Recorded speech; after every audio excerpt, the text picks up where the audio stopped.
The church of South India diocese of Medak holy trinity church Bolarum సమర్పిస్తున్న daily Bible డివోషన్స్ని వీక్షిస్తున్న ప్రియాతి ప్రియమైన సంఘ సభ్యులకు మరియు దేశ విదేశాల్లోని ఆత్మీయులైన మన ప్రేక్షకులందరికీ మనందరికీ మంచి కాపరి అయిన మన యేసుక్రీస్తు ప్రభుని శుభప్రదమైన నామమున మా హృదయపూర్వక స్వాగతం.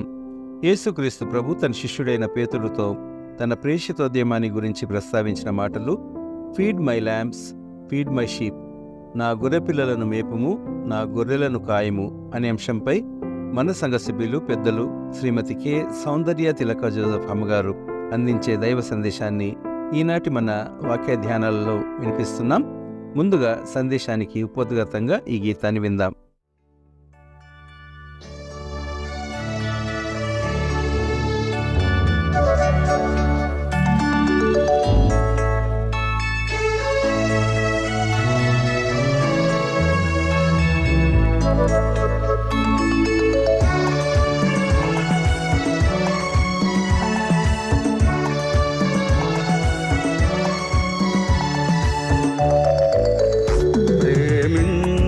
ప్రేమించుచున్నావా, నన్ను ప్రేమించుచున్నావా, నా కలువరి దృశ్యము చూచితివే ప్రేమింపగాలేవా. ప్రేమించుచున్నావా, నన్ను ప్రేమించుచున్నావా, నా కలువరి దృశ్యము చూచితివే ప్రేమింపగాలేవా.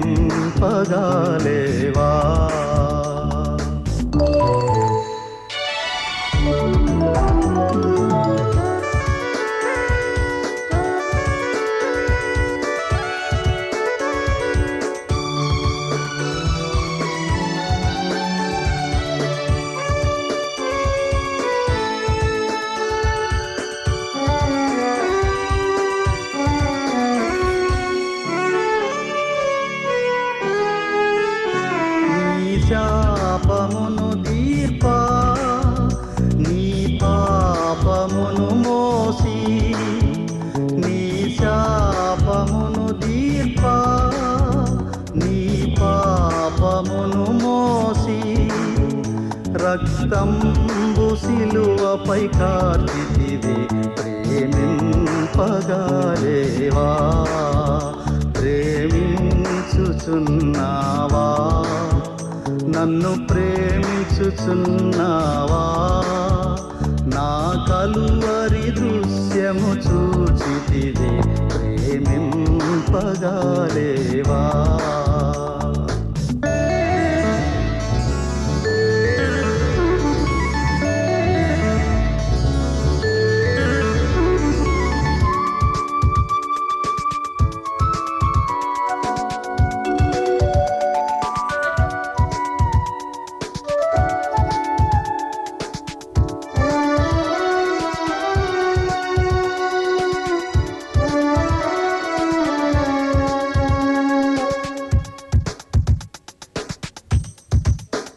నీ చింత సమయములో, నీ స్వంత సమస్యలలో, నీ చింత సమయములో, నీ స్వంత సమస్యలలో, నీ చెంత చేరిక పాడితినే ప్రేమింపగాలేవా.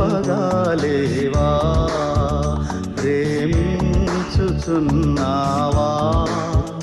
నన్ను ప్రేమించుచున్నావా, నా కలువరి దృశ్యము చూచితివే ప్రేమింపగాలేవా. ప్రేమించుచున్నావా, నన్ను ప్రేమించుచున్నావా, నా కలువరి దృశ్యము చూచితివే ప్రేమింపగాలేవా.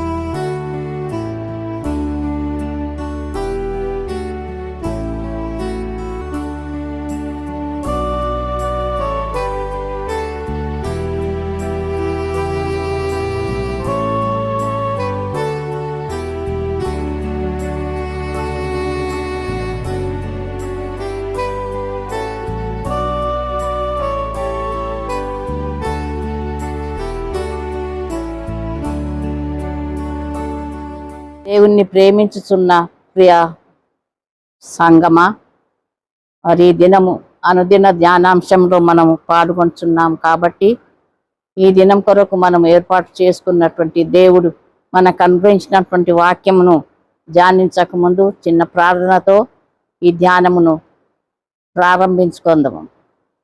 సర్వశక్తి కలిగి సదా జీవించుచుండు దేవా, నీ మమ్మలను సృష్టించి ప్రతిదినము ప్రతి క్షణము నీ జ్ఞాపకములో మమ్మలను ఉంచుకొని మమ్మలను కాపాడుచున్నటువంటి ప్రియ తండ్రి, నీకు వందనము చెల్లిస్తుంటున్నాం. ఈ ఉదయకాలంలోనే నీతో మాట్లాడి నిన్ను ధ్యానించడానికి, నీ వాక్యమును ధ్యానించడానికి ఇచ్చినటువంటి ఈ సదవకాశం బట్టి నీకు వందనం చెల్లిస్తూ మేము వినినటువంటి సత్యబోధన అంతటినీ ఆత్మతో గ్రహించి దాన్ని మర్చిపోకుండా నిరంతరం జ్ఞాపకం ఉంచుకున్నటకు నీ జ్ఞానమును మాకు దయచేయమని నేను బ్రతిమలాడి వేడుకొంచున్నాం స్వామి. ఆమేన్.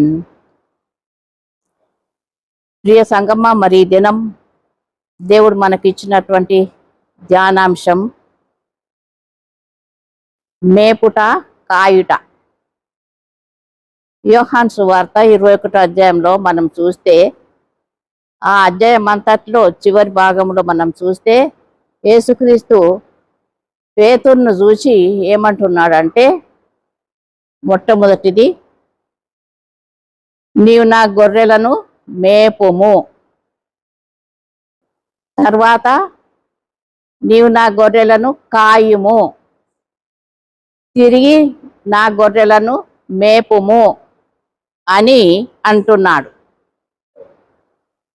యేసుక్రీస్తు ఈ భూలోకములకు వచ్చిన తర్వాత శిష్యులను ఏర్పాటు చేసుకొని శిష్యులను ఆధ్యాత్మికత జీవితంలో వారిని నడిపించుతున్నటువంటి సందర్భంలో శిష్యులు అమాయకులు, విద్యావిహీనులు అయినప్పటికీ ఆత్మీయ విషయంలో ధనవంతులై ఉంటున్నారు, జ్ఞానవంతులై ఉంటున్నారు. కాబట్టి శిష్యులతో యేసుక్రీస్తు మాట్లాడినప్పుడు పేతురును చూసి నీవు రాయివి అన్నాడు. కేఫా అనగా రాయి.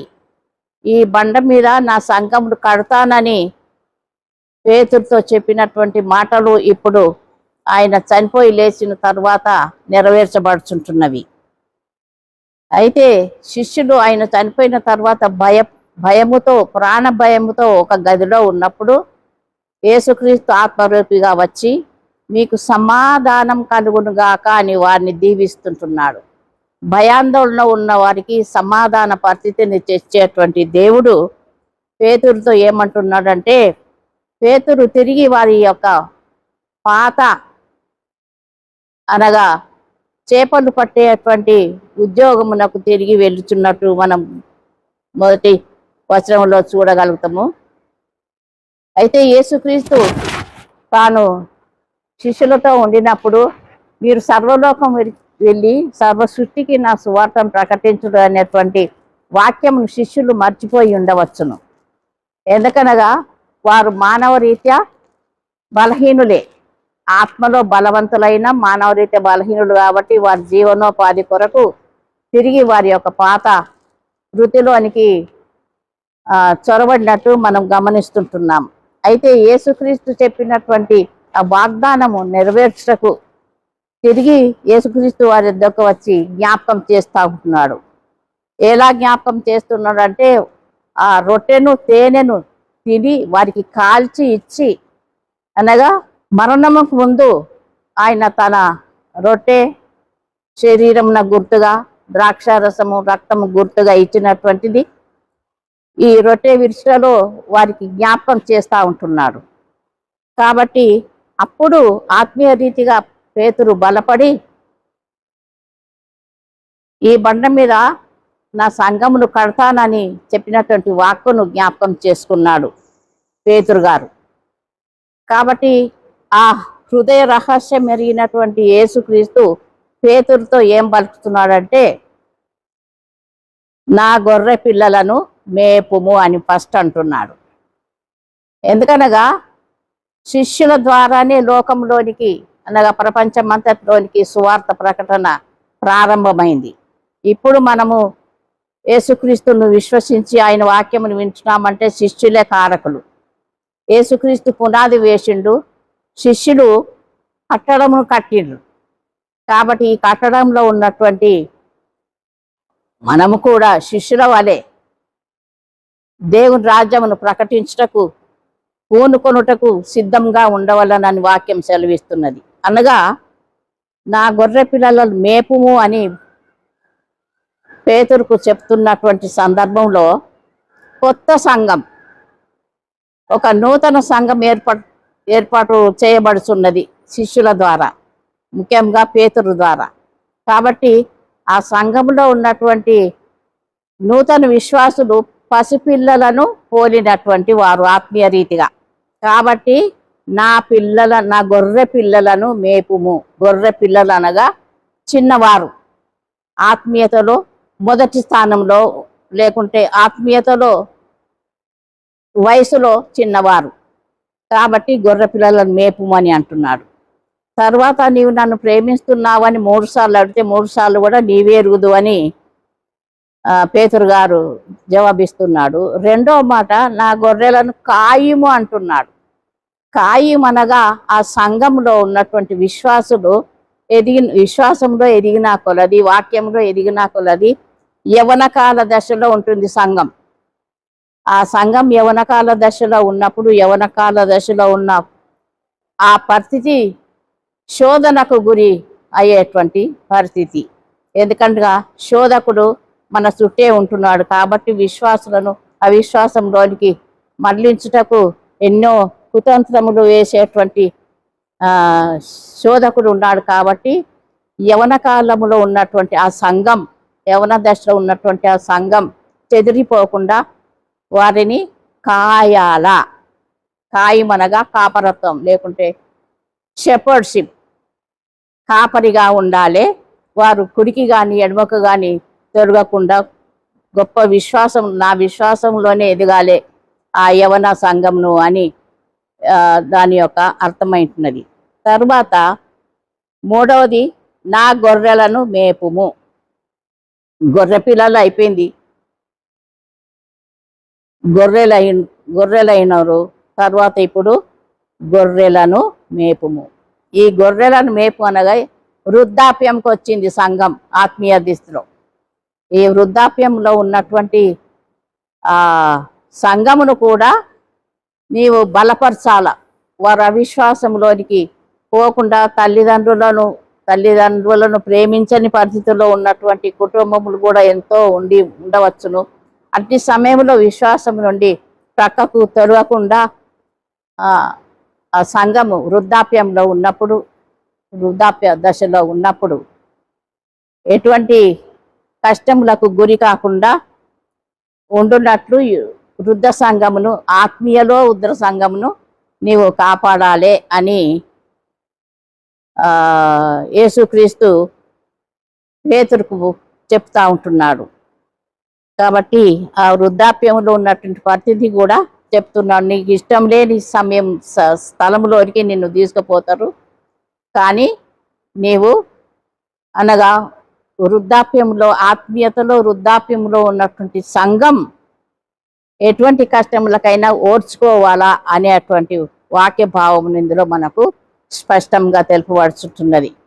కాబట్టి ప్రియ బిడ్డలారా, మరి ఇప్పుడు ఎన్నో సంఘములు నూతనంగా నెలకొల్పబడుచుంటున్నవి. ఉన్న సంఘములు కూడా ఇంకా బాల్య దశలో ఉన్నవా, యవన దశలో ఉన్నవా, వృద్ధాప్య దశలో ఉన్నవా అనేటువంటి పరిస్థితి మనం గమనించుకొని, ఒకవేళ పసిపిల్లల దశలో ఉంటే ఎదుగుటకు ప్రయత్నం చేయాల.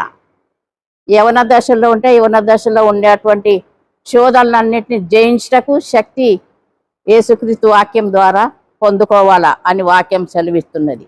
తర్వాత వృద్ధాప్యంలో ఉన్నటువంటి ఆత్మీయ జీవితం ఎలా ఉన్నదంటే, ఎన్ని అవమానములు, ఎన్ని కష్టములు, పిల్లల ద్వారా, మన్మన్ల ద్వారా వచ్చేటువంటి వేదనలను సహించుకుంటూ ఉండవలనని ఆ సంఘం ఆత్మీయ రీతిగా పెంచాలని యేసుక్రీస్తు ప్రభువుల వారు ఈ పేతురు గారికి చెప్పుచు, ఇదంతా మనం కూడా మన సంఘంలో అలవర్చుకుంటే దేవుని యొక్క దీవెనలకు మనం పాత్రలం అవుతామనేటువంటి గొప్ప ఆత్మీయ స్థితిని మనకు ఈ దినమున దేవుడు బయలుపరుస్తా ఉన్నాడు.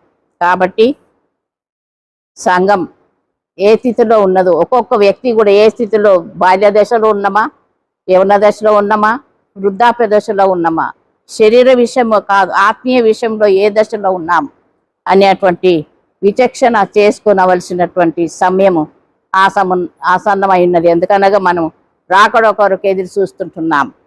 కాబట్టి ఆ రాకడ సమయంలో ఎత్తబడే గుంపులో ఉండుటకు ప్రయత్నం చేయవలె, ఎత్తబడే సంఘంలో ఉండుట ప్రయత్నం చేయవలని అన్నప్పుడు ఎంతో కష్ట నిష్ఠూరమైనటువంటి భారభరితమైనటువంటి శరీర జీవితంను అనుభవించాల. ఇది సుఖమయమైనటువంటిది కాదు, ఏదో ఈజీగా వచ్చేటువంటి పరిస్థితి కాదు. ఎంతో పరిశుద్ధత, నీతి, సత్యములతో, న్యాయంతో జీవిస్తేనే మనకు ఆ పరలోక రాజ్యంలోనికి వెళ్ళుటకు, ఎత్తబడే సంఘంలో ఉండుటకు దేవుడు కృపను అనుగ్రహిస్తాడు. కాబట్టి అటువంటి దీవెన మనందరికీ దేవుడు దయచేయుటకు ఆయన సంసిద్ధంగా ఉన్నాడు. కాబట్టి మన ఆత్మలను కూడా ఆయన ఆత్మతో అనుసంధానమై ఉన్నది. కాబట్టి మన ఆత్మలను బలపరచుటకు దేవుడు తన కృపాశీస్సులు మనకు ఎల్లప్పుడూ దయచేసి దీవించి ఆశీర్వదించును గాక.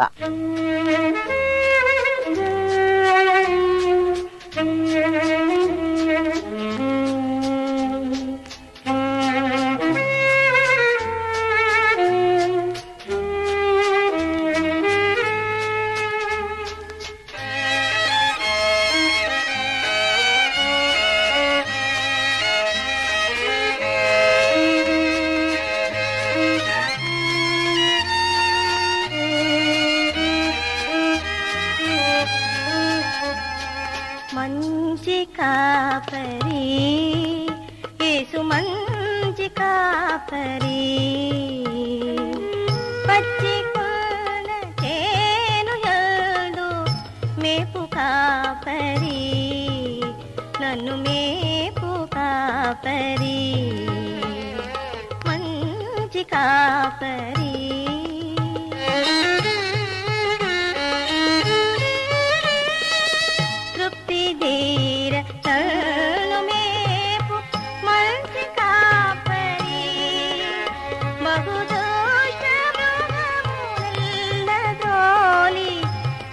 కాపరి తెరదీయు కాపరి, మంచి కాపరి.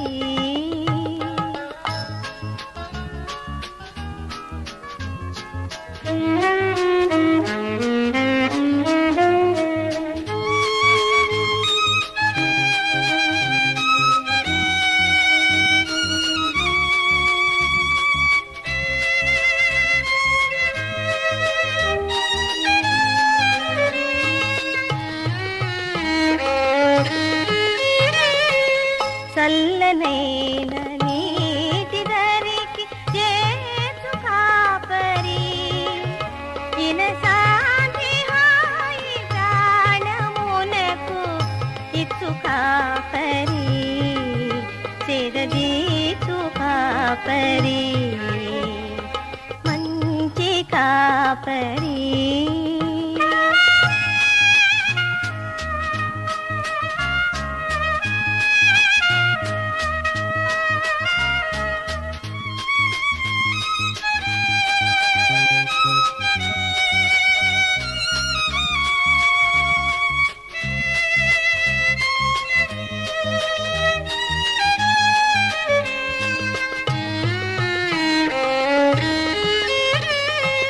కొండలోయ చీకటిలో నేనెందు తప్పినన్, తన కరమును సగిదరికి చేర్చి గాచు కాపరి, దీవించు కాపరి, మంచి కాపరి, యేసు మంచి కాపరి, పచ్చి కొన చేను యందు మేపు కాపరి, నన్ను మేపు కాపరి, మంచి కాపరి.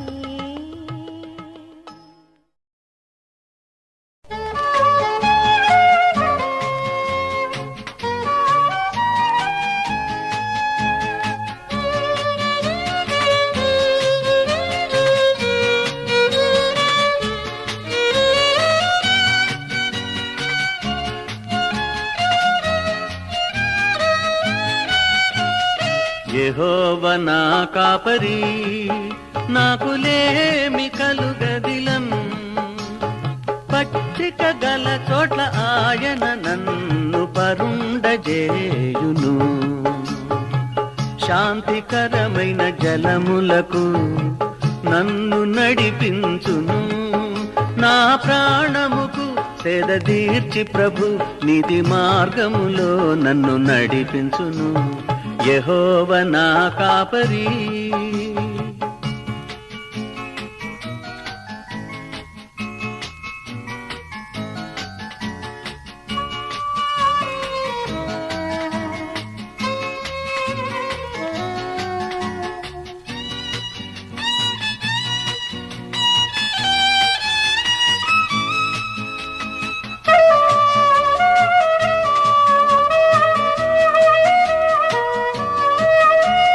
గాఢాంధకారమైన లోయలోనే బోయినను, కీడుకు నేనిల భయపడనిక నీ తోడు నాకుండును.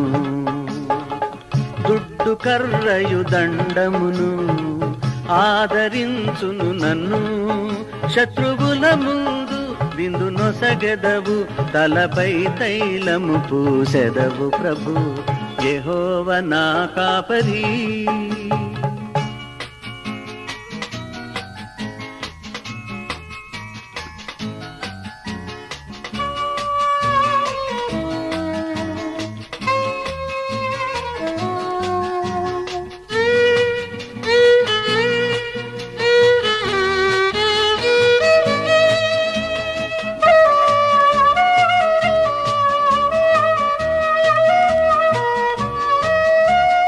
నా గిన్నె నిండి పొర్లెన్, నే బ్రతుకు దినములెల్లం. కృపయును క్షేమముల్ నా వెంట వచ్చును, సుఖముగా నుండెదను. అన్ని కాలములందు నేను దేవుని మందిరమునన్ నివసించెదను. చవి చూచెదను, నవకీర్తన పాడెదనయ్య ప్రభు. యెహోవా నా కాపరి, నాకు లేమి కలుగదిలం. పచ్చిక గల చోట్ల ఆయన నన్ను పరుండజేయును. యెహోవా నా కాపరి.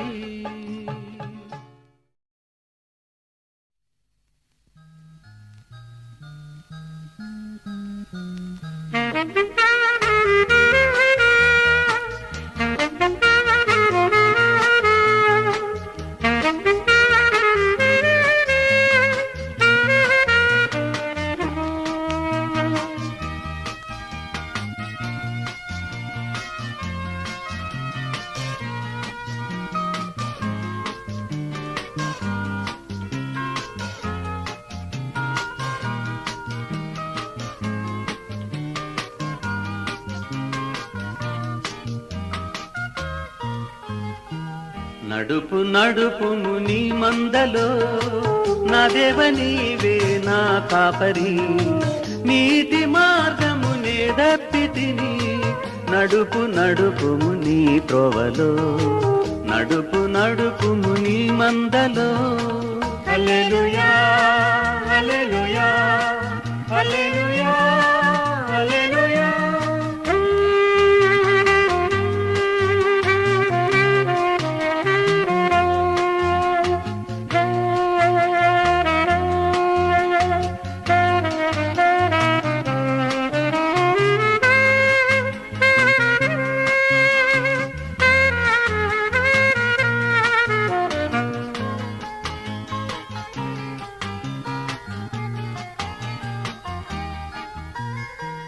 అక్కరలన్నిటిని చక్కగా తీర్చితివి, మక్కువతో నన్ను చేపట్టితి.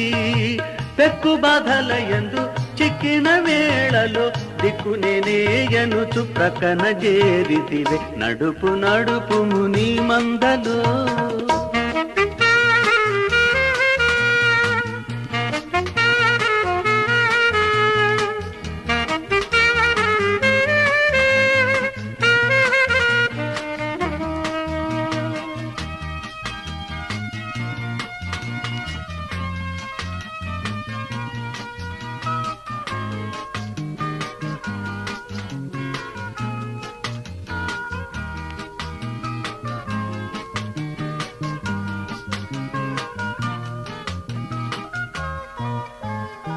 తెన్ను గనక తప్పిన నన్ను వెదకి తెచ్చితి ఎన్న తరమ స్వామి నీ ప్రేమను కన్న తండ్రి బోలి నన్ను కౌగిట చేర్చు ఉన్నతుండగు ప్రభువ సన్నుతించేద నిన్ను నడుపు నడుపుము నీ మందలో